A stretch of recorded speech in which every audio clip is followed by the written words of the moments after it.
Thank you, Mr. President. It is shameful for the United Nations that I must stand before you today. It is shameful that this meeting is even taking place. Jerusalem is the holiest place on earth for the Jewish people. It is the capital of the state of Israel. Period. It is a fact that simply cannot be disputed. King David declared Jerusalem the city of the Jewish people 3,000 years ago. The Jewish Bible mentions Jerusalem 660 times. Our prayers recall Jerusalem's holy name over and over again. As our Prime Minister, the first Prime Minister, David Ben-Gurion, said, and I quote, "Jerusalem is an inseparable part of the history of Israel, of the face of Israel."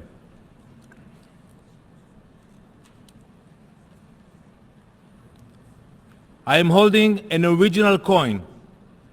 It's from 67 AD. It says in Hebrew, and I quote, "Freedom of Zion." Look in the envelope in front of you. You will see you have a replica of the coin. It is clear evidence from the time of our Second Temple. It proves the ancient connection of Jews to Jerusalem. Our bond to Jerusalem is unbreakable.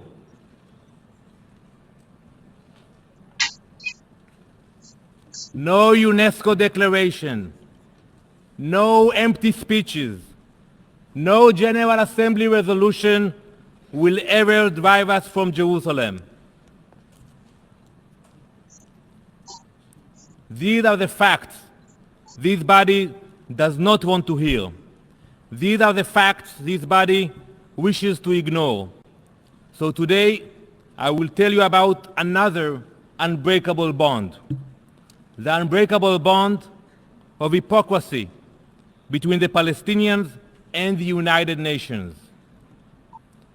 Some have cautioned that the United States decision is one-sided and harmful to peace. The opposite is true. It is the one-sided steps of the Palestinians and the UN that have pushed away peace for years.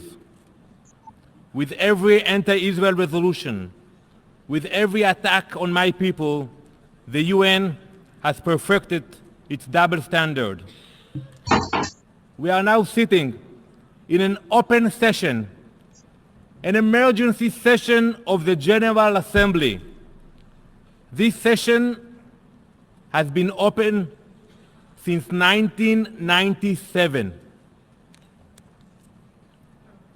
We live in a world that is full of conflict and war, but only when it comes to Israel, the one true democracy in the Middle East, does this assembly remain in a constant open session. How many times has Israel reached its hand in peace since 1997? How many times have we offered the Palestinians to join us in dialogue? How many times have these calls for peace been rejected? All of us have lost count.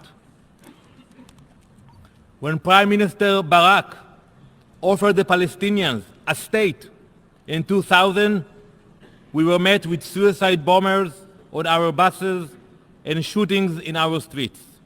In 2005, Prime Minister Sharon disengaged from Gaza.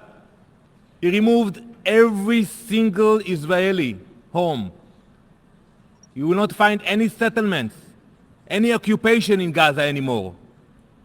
Since then, we have been attacked again and again with rockets and missiles aimed at our civilians. Yet, this body was silent.